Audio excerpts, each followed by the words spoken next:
नीलम valley की एक ऐसी खूबसूरत झील में मौजूद हूँ कि जिसके बारे में बहुत कम लोग जानते हैं, जो जानते हैं लेकिन बहुत कम लोग यहाँ पे आए होंगे। ये है गठिया झील, नीलम वैली। ये झील इतनी बेतहाशा खूबसूरत है कि आप इसकी खूबसूरती का अंदाजा नहीं लगा सकते, ना ही मैं अल्फाज में बयान कर सकता हूँ। झील के बीच में एक मैदान है, इस तरफ छोटी सी, उस तरफ मेन झील, और सामने वो बड़े बड़े पीक्स के ऊपर वो ग्लेशियर्स, और आसपास 360 डिग्री यहाँ पे जो ग्रीनरी यानी कि जो मेडोज मिलते हैं बेतहाशा खूबसूरत होते हैं। और इसकी खास बात, ये वाली पीक क्रॉस करके उस तरफ हमारी रत्ती गली झील आती है, जिसपे तकरीबन पाकिस्तान का हर दूसरा बंदा यहाँ पे आया होगा।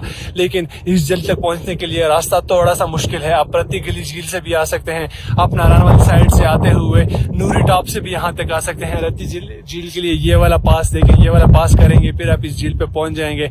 नारायण वाले से नूरी टॉप से नीचे आके जहाँ पे सरल कैंपिंग साइट है, वहां से यहाँ तक 2.5 से 3 घंटे आपको ट्रैकिंग करके यहाँ पे पहुंच सकते हैं।